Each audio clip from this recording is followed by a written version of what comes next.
अस्सलाम वालेकुम my YouTube family. आप देख रहे हैं पंजाब स्टिचिंग स्टाइल और मैं हूं नूरीन। आज मैं आप लोगों के साथ शेयर कर रही हूं प्लाज़ो की स्टिचिंग की वीडियो। इसकी कटिंग की वीडियो मैंने पहले ही शेयर की हुई है। अगर आप लोगों ने वो वीडियो नहीं देखी तो मैं आई बटन में उसका लिंक दे दूँगी।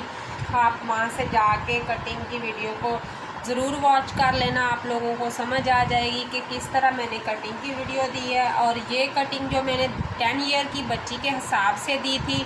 अगर आप अपना फुल साइज़ में बनाना चाहते हो तो अपने नाप के हिसाब से आप कर सकते हो।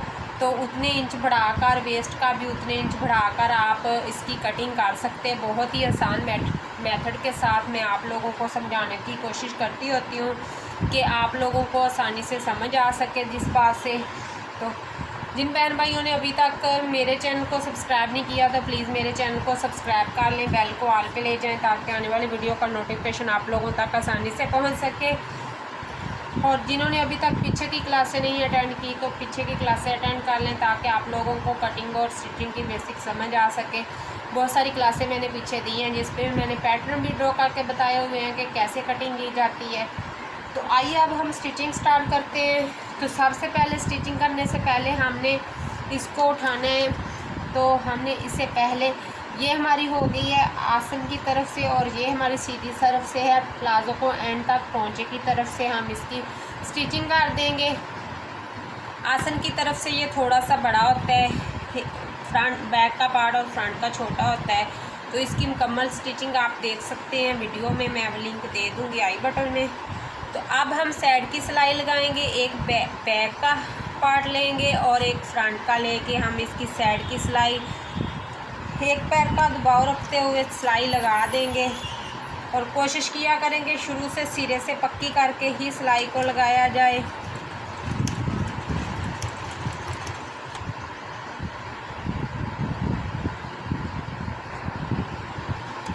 इस तरह से शुरू से रखते हुए दोनों पार्ट को बराबर करते हुए हम इसकी स्टिचिंग करते जाएंगे।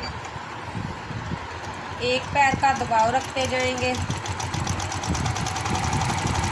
पीछे से हल्का सा कपड़े को खींचते रहा करेंगे, सिलाई जो है वो अच्छी लगती है। इसी तरह मैं मुकम्मल इसकी सिलाई लगा दूंगी एंड तक। जिन बहनों के पास सिलाई की मशीन दूसरी है हाथ वाली तो वो भी इजीली स्टिच कर सकती हैं। वो पीछे से बेशक ना खींचे तो मशीन के बखे सेट होने चाहिए। ये मेरे पास जो कपड़ा है ये थोड़ा सा स्ट्रेचेबल कपड़ा है तो इसलिए मैं इसे थोड़ा सा पीछे से खींच रही हूँ। अगर आप भी स्ट्रेचेबल कर रहे हो तो उसको खींच लें। तो जो बहनें होती हैं उनके पास दूसरी मशीन होती है तो वो इस तरह पीछे से उंगली के सहारे से भी कर सकती हैं।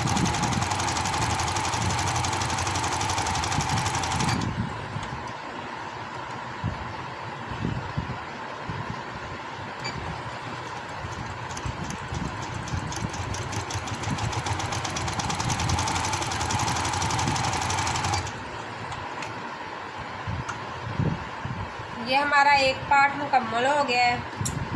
इस तरह से ये पांचे की तरफ मैंने 2 इंच का निशान लगाया हुआ है और ये नेफे की तरफ भी 2 इंच का निशान है। तो अब मैं इसी तरह दूसरे पार्ट को भी स्टिच कर लूँगी। इसी तरह दूसरे हिस्से को भी मैं साइड की सिलाई लगा रही हूँ दोनों हिस्सों को ज्वाइन करने के लिए।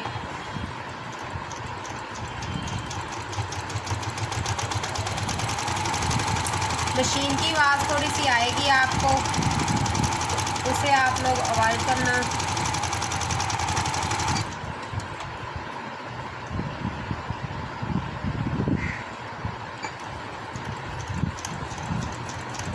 मैं चाहती तो मशीन की आवाज़ यहाँ से बंद भी कर सकती थी या वीडियो को स्किप करके भी दिखा सकती हूँ, लेकिन नहीं, मैंने इसे मुकम्मल मेथड के साथ आप लोगों को आसान तरीके के साथ स्टिचिंग का तरीका बताना है। तो ये हमारा दूसरा पार्ट भी हो गया रेडी। तो अब हमने इसका आगे जो है पांचा स्टिच करना है। जो हमने पांचे पर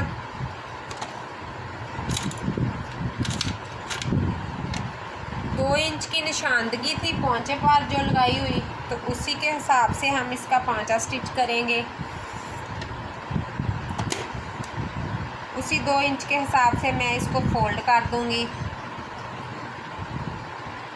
ताकि दोनों पांचे जो हैं वो बराबर आ सकें।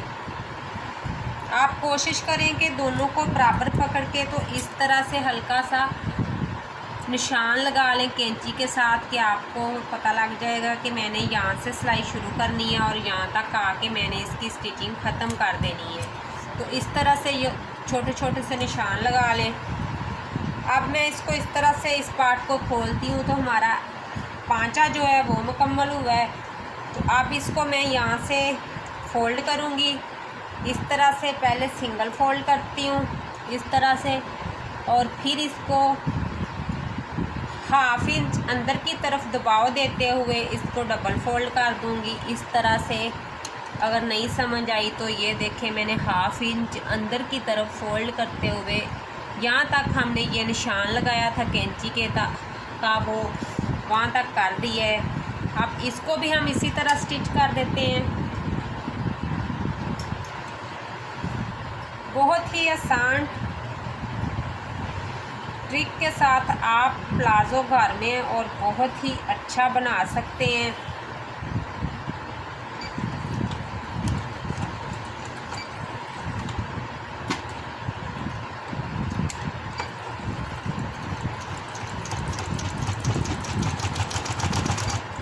इस तरह थोड़ा थोड़ा फोल्ड करते जाएं और अंदर की तरफ इसको सिलाई लगाते जाएं ताकि फिनिशिंग के साथ इसकी सिलाई जो लग पाए।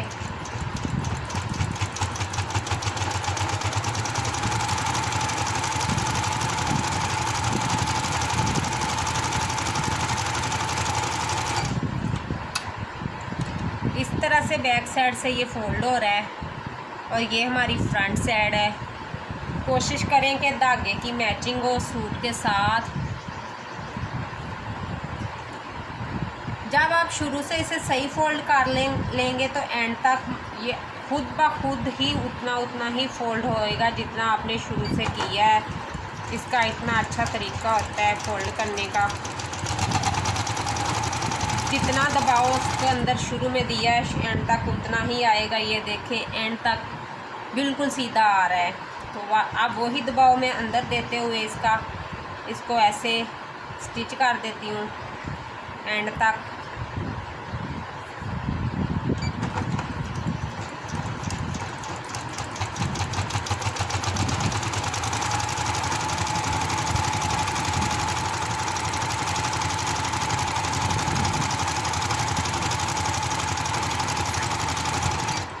तो एक हमारा जो पांचा है वो रेडी हो चुका है। इस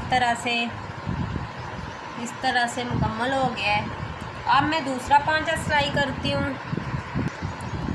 वही निशान मैंने इस तरफ भी लगा लिए हैं, तो अब इसे भी मैं इसी तरह स्टिच कर दूँगी कि शुरू से ये निशान तक मैं इसे फोल्ड करूँगी। करने के बाद फिर इसको 1/2 इंच अंदर की तरफ दबा दूँगी और इसे स्टिच कर दूँगी। मेरी कोशिश यही होती है कि मैं अपनी बहन बेटियों को जो भी तरीका बताऊं वो बहुत ही सिंपल हो, कि वो इजीली किसी के पास उसे पूछने ना जाना पड़े कि कैसे इसे स्टिच किया गया, या आप वीडियो समझ के हमें बताएं। बहुत ही सिंपल तरीका होता है मेरा। इंशाल्लाह मैं यही कोशिश रखूँगी कि अपनी बहन बेटियों को घर बैठे फ़ायदा दे सकूँ। बाज़ बच्चियाँ 6, 7, 8 की स्टूडेंट होती हैं, ऐसे मेरे पास भी स्टिचिंग की स्टूडेंट हैं, तो उन्हें शौक़ होता है, तो वो मेरी बेटियों की तरह होती हैं। अब इसी तरह मैं पूरा पांचा सिलाई कर लेती हूँ। इसी तरह मेरा दूसरा पांचा भी मुकम्मल हो गया बड़ी फिनिशिंग के साथ। ये इसकी बैक लुक है और ये इसकी फ्रंट लुक है। कोशिश किया करें ये शुरू से धागे होते हैं वो सफाई के साथ काट दिया करें, और फिनिशिंग इससे अच्छी आती है और रफ सा कपड़ा नहीं लगता। अब हमने इसे नाली की तरफ से उठाना है। ये आपस में तो होता है, दोनों फ्रंट का पार्ट छोटा होता है और बैक का बड़ा होता है, इतना इसका फ़र्क है। तो हमने ये दबाव जो है ये ख़त्म करना है। हमने इसे बराबर रखते हुए स्टिच करना है। इसी तरह पांचे दोनों मिला लेने हैं आपस में। इस तरह पांचे की दोनों साइड आपस में मैच करेंगे तो यहाँ से इसका थोड़ी सी ये सिलाई अंदर की तरफ आएगी, बहुत ही अच्छी बनती है। इस तरह से लुक बहुत प्यारी आती है। जितना आपने पांचा रखना रख के उसी हिसाब से आप इसका लगा सकते हो। मैं यहाँ पर इसकी निशानदी करूँगी कि मैं इसे 1/2 इंच अंदर दबा रही हूँ। 1/2 इंच अंदर दबाते हुए मैं इसकी स्टिचिंग करती हूँ।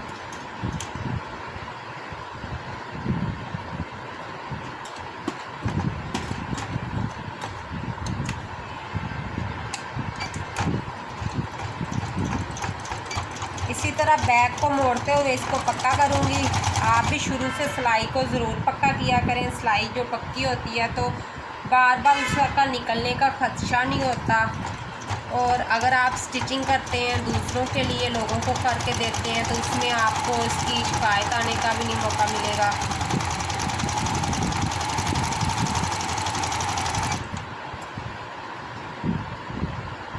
अब इस तरह से एंड तक हमने इसे आपस में अटैच कर देना है। इस तरह से आसन तक पांचे जो है आसन की हमने नाली की तरफ से सिलाई करने हैं आसन तक। आसन को हमने बाद में ज्वाइंट करना है, उसका भी एक राज है। वो अभी मैं जब आसन लगाने लगती हूँ तो ज्वाइंट करती हूँ वहाँ से, तो आपको बताती हूँ। कोशिश मेरी यही है कि वीडियो ज़्यादा लेंथी ना हो, लेकिन मैंने मुकम्मल ट्रिक बतानी है, मुकम्मल तरीका बताना है, शेयर करना है, तो इसलिए मैं फिर इसको एक एक पॉइंट इसका मैं दूसरा पोंचा अटैच करने लगी हूँ। इसी तरह दोनों पांचों को हमने अलग-अलग सिलाई करना है। मैं बार बार एक ही चीज़ बता रही हूँ। और हमने नाली की तरफ से सिलाई करना है, आसन को हमने बाद में स्टिच करना है। इसी तरह 1/2 इंच का दबाव रखते हुए मैं इससे भी सिलाई लगा देती हूँ।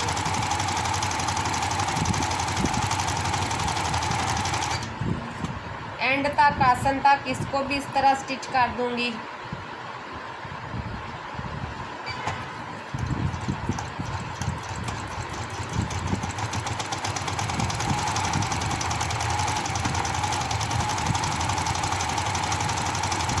मेरी कोशिश यही थी कि अपनी बहनों को आसान तरीका बताऊं, वो तरीका बताऊं कि जिससे उनको आसानी से समझ आ सके, कि बार बार घुमाने वाली बात नहीं करूं। तो ये हमारा एक पांचा रेडी हो गया है। ये आसन की तरफ से है, ये वाला अभी हमने स्टिच नहीं किया, और ये हमारा नाली की तरफ से है, तो ये हमने स्टिच कर लिया है। अब आसन वाले पार्ट को हम इस तरह सीधा करेंगे। ये हमारी आसन का सीधी साइड है। अब इसी तरह हम दूसरा पार्ट भी लेंगे। इसकी ये उल्टी साइड है और ये इसकी सीधी साइड है। जो नाली की सिलाई है ये अंदर की तरफ से है। ये मैंने मार्कर से मार्क किया हुआ उतर जाएगा, तो मैंने आप लोगों को कटिंग में समझाया था, इसलिए वो मैं मार्कर से मार्क किया था। चौक काम नहीं कर रहा था। अब दोनों जोड़ हम यहाँ से उठाएंगे, उठा के आपस में मिला देंगे। ये वाले जोड़, एक जोड़ ये है और एक ये है, जो नाली के जोड़ है आसन की तरफ से हमने इन्हें मिलाना है। दोनों जोड़ों को सीधा रखना है, आपस में एक दूसरे के साथ अटैच करते हुए दरमियान से हम सिलाई लगा के जाएंगे, ताकि ये अच्छी तरह से इनकी जो सिलाई हो जाए, डबल हो जाएगी यहाँ से।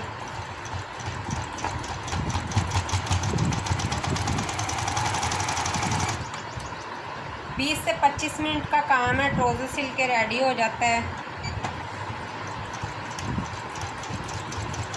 हम लोग शलवार की स्टिचिंग भी इसी तरह ही करते हैं, बच्चों के पजामों की स्टिचिंग भी इसी तरह करते हैं। और इस तरह स्टिच करने से खींच नहीं पड़ती और ऊपर की तरफ नाली की सिलाई उठती नहीं है, और नाली की सिलाई को जो है वो लचक नहीं आती।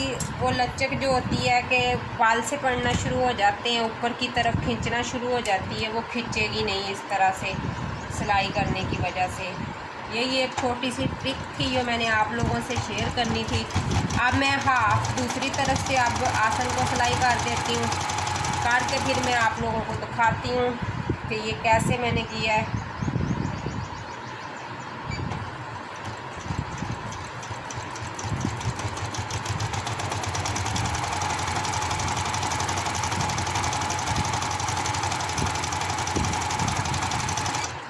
तो ये हमारी सिलाई हो गई है मुकम्मल। अब आसन के पास से जो धागे के जोड़ है वो मैं काट दूंगी इस तरह से। और ये नाली का जो कपड़ा है नीचे की तरफ से आ रहा है, इसको हमने छोटा सा यहाँ पर कट लगा देना है कि ये कपड़ा इससे अलहदा हो जाए जो आसन में आया है। इसी तरह हमने दूसरी तरफ से भी इसी कपड़े को नाली वाले को कट लगा देना है। अगर मेरी किसी बहन को इस वीडियो की समझ ना आए तो ज़रूर बताना, तो मैं इस कोशिश करूँगी छोटी सी वीडियो दोबारा एक और बना दूँ। लेकिन मैंने आज मुकम्मल कोशिश के साथ, मुकम्मल अच्छे तरीके के साथ आप लोगों को वीडियो दी है। तो ये हमारी जो नाली की सिलाई है लग गई। अभी हमारा ट्राउज़र उल्टा है, हम इसे सीधा करते हैं।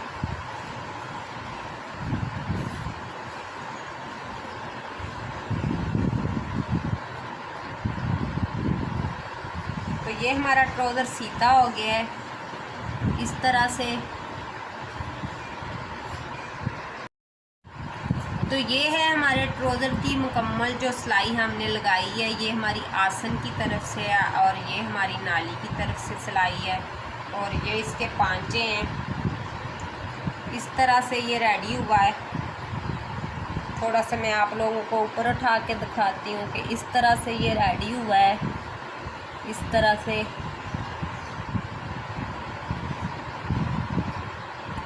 अब इसकी हम लोग इलास्टिक लगाते हैं। इलास्टिक लगाने का आसान तरीका ये है कि हमने इसको इस तरह से खोल के रख लेना है। ये हमारा ट्राउज़र की जो वेस्ट है वो है। अब हमने इलास्टिक को लेना है, उसको डबल करके जो इसका वन पार्ट है ना, ये वाला वेस्ट वाला, उसके जितनी हमने इलास्टिक लेनी है और खींचेंगे तो ये दोनों पार्ट पे मुकम्मल हो जाएगी। तो इस तरह हमारी इलास्टिक की पैमाइश करने का तरीका होता है। इस तरह से वन पार्ट के जितना जो एक हिस्सा बनता है ये ट्राउज़र का, इतनी हमने इसकी इलास्टिक की डबल पैमाइश ली है। तो इसको हम खींचेंगे तो ये पूरी आ जाएगी ट्राउज़र को। अब इसको मैं थोड़ा सा मार्जिन इतना रखते हुए ऊपर नीचे करने के लिए, इसको पक्का करने के लिए तो सिलाई लगानी है मैंने। ये मार्जिन मैंने इसका रखा है। अब इसको यहाँ पे मैं कर दूँगी सिलाई लगा के पक्का, के बाद में ये यहाँ से निकले ना, ख़राब ना हो। जोड़ जो अगर निकल जाए तो सारी इलास्टिक जो ऊपर बेल्ट बनाया ख़राब हो जाएगा। बार बार आगे पीछे करके सिलाई को मैं पक्का कर रही हूँ।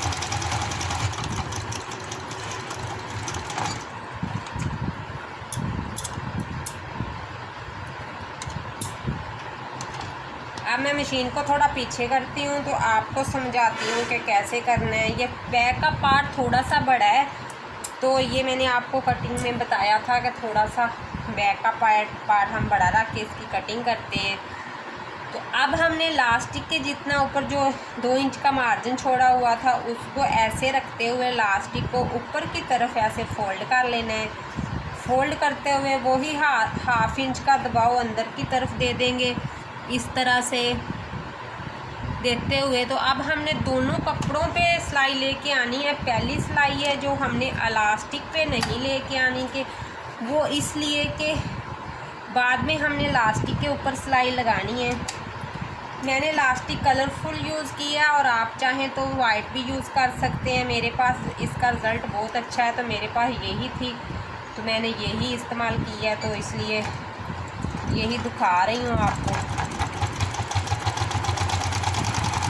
लेकिन नज़र नहीं आती कपड़े से ना, लाइट कलर की है तो नज़र नहीं आती। इस तरह हम थोड़ा थोड़ा इस तरह कपड़े को फोल्ड करते जाएंगे और अंदर की तरफ इलास्टिक को खींच के दबाते जाएंगे और सिलाई लगाते जाएंगे। पीछे से भी थोड़ा सा खींचेंगे तो बहुत ज़बरदस्त इलास्टिक डलती है।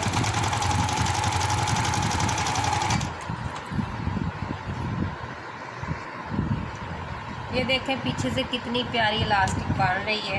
ये एंड का रह गया, थोड़ा सा इस तरह मैं खींचूँगी तो मुकम्मल खुद ब खुद ही फोल्ड हो जाएगा, क्योंकि हमने शुरू से एक जैसा फोल्ड किया है तो एंड तक ये खुद ब खुद ही सेट हो जाता है। एंड तक जाके हमें ज़रूरत नहीं पड़ती बार बार इसे सेट करने की। आखिर की सिलाई है ये थोड़ी सी, जो मैं लगा के फिर आपको दिखाती हूँ।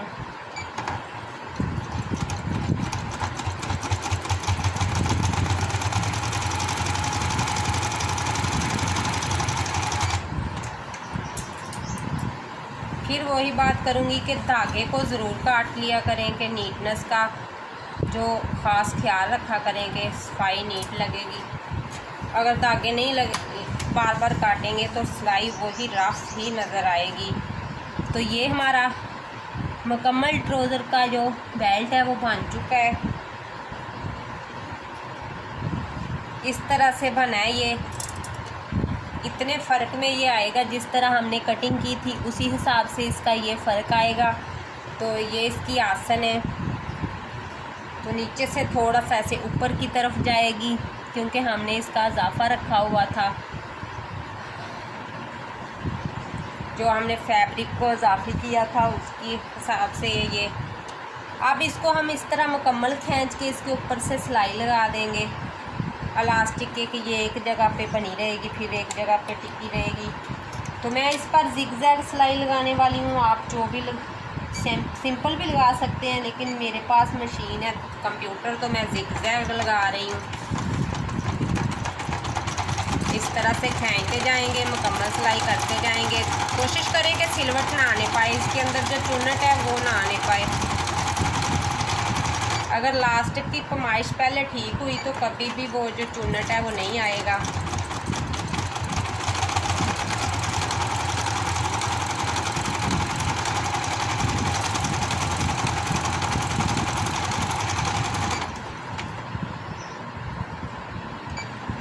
ऊपर की इलास्टिक की सिलाई लाजमी लगाया करें। इलास्टिक अंदर से फोल्ड नहीं होती, एक से दूसरी जगह को खिसकती नहीं है, इस चीज़ का खास ध्यान रखा करें।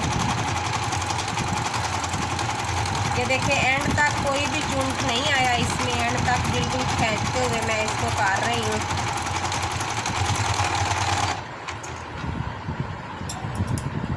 धागे हम काट देते हैं यहाँ से। मैं ऐसे धागों को हर पॉइंट पे आके इसी तरह काट के ख़त्म कर देती हूँ कि जो हमारी फिनिशिंग है उसका ध्यान हो। तो ये है हमारे बेल बटन प्लाजो की जो है मुकम्मल फिनिशिंग। इस तरह से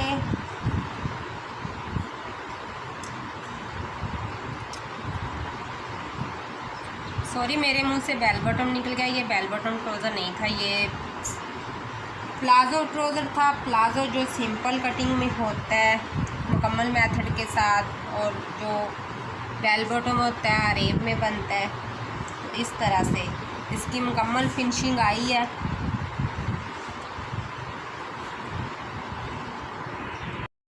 तो ये है फाइनली लुक ट्राउज़र की। इसको मैंने प्रेस नहीं लगाई, बगैर प्रेस के आपको दिखा रही हूँ कि आपको इसकी फिनिशिंग का अंदाज़ा हो सके कि कितनी नीटनेस के साथ ये स्टिच हुआ है। ये थोड़ा सा स्ट्रेचेबल कपड़ा है जिसे जर्सी कपड़ा बोलते हैं, ये वो वाला कपड़ा था, और इससे बहुत ही ज़बरदस्त ट्राउज़र बना है और बहुत ही प्यारा भी लग रहा है। तो ये है इसकी फ़ाइनल लुक। खोल के भी मैं अभी दोबारा आपको दिखा देती हूँ। इस तरह से, और नीचे से इसका वन पार्ट ये है।